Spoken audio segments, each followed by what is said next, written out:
Hi guys, in this video I will go through and demonstrate how to install firmware onto SenseCap T1000E device.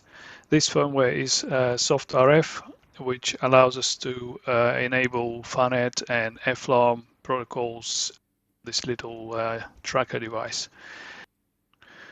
Those upgrading steps assume that the device already prepared for SoftRF, whereby the bootloader is downgraded to the correct version 6.1.1.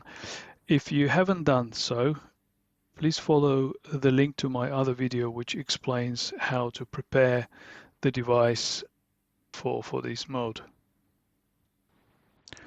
So first I'll show you where to acquire the firmware file.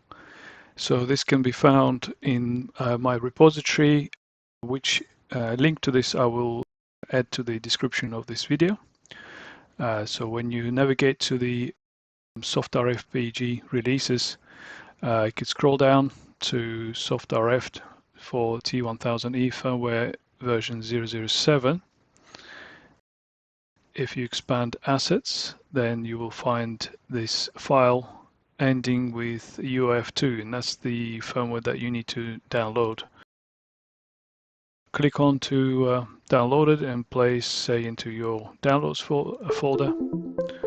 It tells me that it already exists. Of course, I've downloaded before, but continue downloading it. So I'm going to quickly put it into DFU mode by holding the button and double tap, and we should see a drive pop up.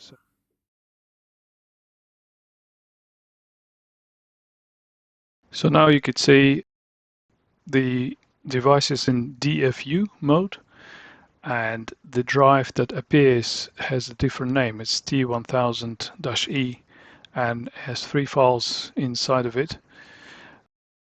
So that's the drive where we want to drop our newly downloaded firmware. So basically go back to your downloads and have the 2 windows side by side, so you could just drag and drop that into this area.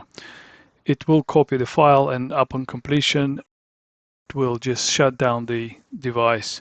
In some cases you'll see this error come up. It doesn't really mean much. I think the device just shuts down so quick that the Windows just not realizing it's already finished copying. You could just cancel that, and you could hear the noise that the device reboots immediately. It brings up the newly downloaded firmware up onto the new device. After the new firmware installed, the device is pretty much ready to go. It will start in FLARM mode, and it will pick up the GPS signal if you take it outside or if it's near the window. But when the device starts up, it will issue several tones. So the first burst of tones, 1 to 5 beeps, is the battery status. So 5 being full battery and 1 is the low battery. Then there will be another 2 tones, and if there are 2 long tones, it means the device is running in FLARM mode. And if there are 2 short tones, device is running in FANET mode. So these are the two identifiable protocols running at the moment, but device can run more protocols, which I will explain about later. And then after a little pause, depending how long it takes to acquire satellites, it will play a tune, just like that. It will only do it once, and then it will just be silent pretty much for most of the time.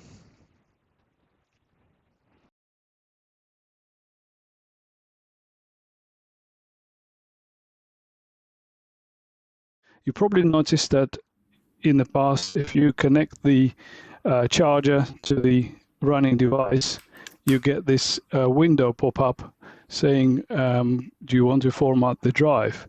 So yes, now you can actually go ahead and format it. And it offers 8 megabyte and pretty much all the settings here, FAT and 2.0 for 8 bytes allocation unit, which is fine. You could give it a name, for example, SoftRF, but that's going to be just stored on your local PC. There's a warning, of course, and go ahead. This is new device, so from scratch, you only need to do it once. And once it's done, every next time you connect the SenseCap to the PC, the drive will be there available. This is, bear in mind, this is not a DFU mode.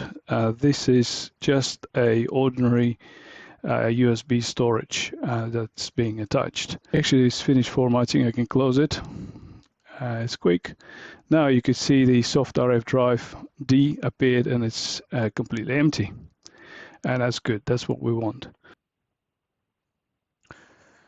So after the drive is formatted, we'll just power off the device to let it start up and recognize the newly formatted drive.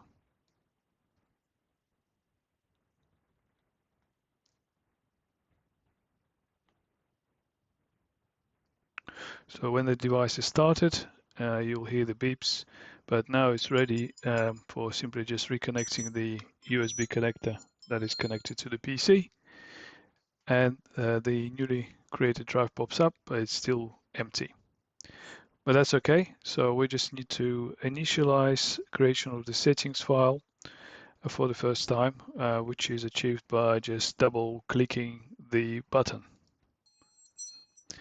At the same time, the device changes the mode. We won't see the file just right now because after the mode is changed, the device reboots, so it kind of loses the connection. But we just have to wait for it to come up and simply just reconnect the connector once more.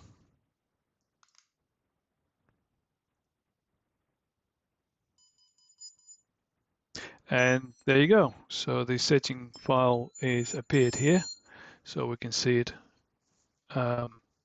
in the drive SoftRF.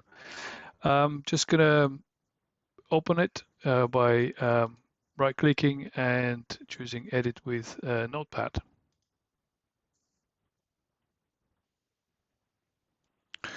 So once the Notepad opens, you will see the following text information, which is basically our settings file. I will go through explanation for each field that is in there. The easiest way to do it is to look at the documentation, which is in the same repository. The link will be in the description of this video, which takes you to instructions for T1000E.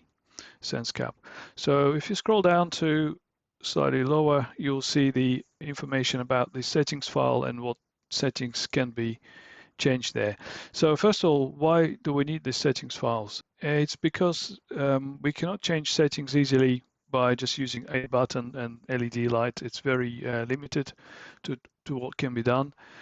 So therefore, the settings file is easiest way to amend additional parameters of the SenseCap, and I will explain what parameters can be changed. In the future, the parameters will be added. This is basically evolving as and when we need it. The first parameter is class is always there. Don't need to worry about it. It's just there.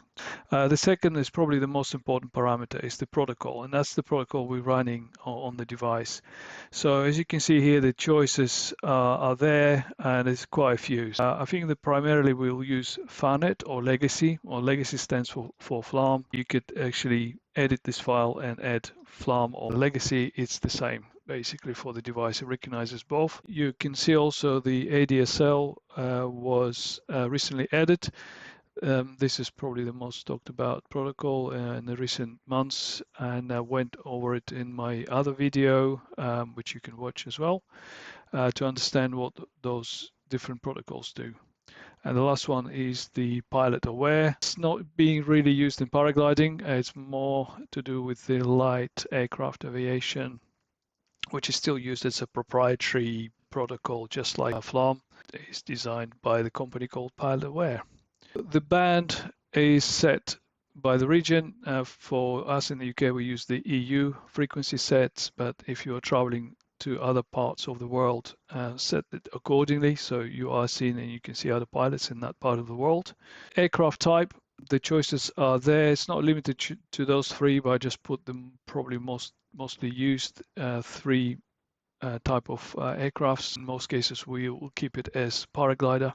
The aircraft ID, that's interesting one. This is the current aircraft ID that will be broadcast from this device. That's what other devices will see and the OGN network will see. This is a good way to find out, probably easiest way to find out what's the ID of your device if you don't know it yet. Please make a note of this somewhere, because you may need it when you're adding yourself your ID to PureTrack or the OGN network, which could be discussed in the other video, but not in this one. This field allows to customize the aircraft ID, so you could actually put ID that you already own from another device. If you want to use devices in parallel, for example, your exit tracer will be used in the FARNET mode and your SenseCap will be used in FLAM mode. Yes, you could share the same ID because they're not going to interfere as they're using two different protocols. You may want to do it as if you're using SenseCap as a backup device, and obviously you will keep the same ID from your main device. So if you use a backup, it still retains the same ID. In case you already changed the ID and you want to revert back to whatever the default was, you could just put 0000 and it will automatically revert back to the originally used device. Next parameter is the alarm. It can be set by distance or vector.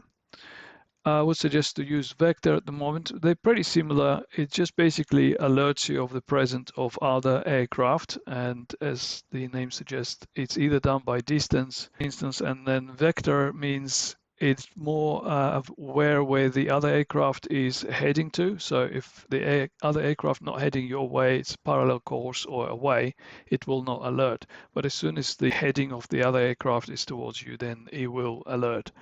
It's not very intuitive. It still will alert a lot because other aircrafts may be turning. So like paragliders or gliders, they still circle, and the moment that they point at you, it will alert still. To avoid getting lots of alerts from other paragliders around, there is the other parameter, alarm filter, which can be set to either PG or none. So when it's set to PG, it will stop alarming on other paragliders in proximity.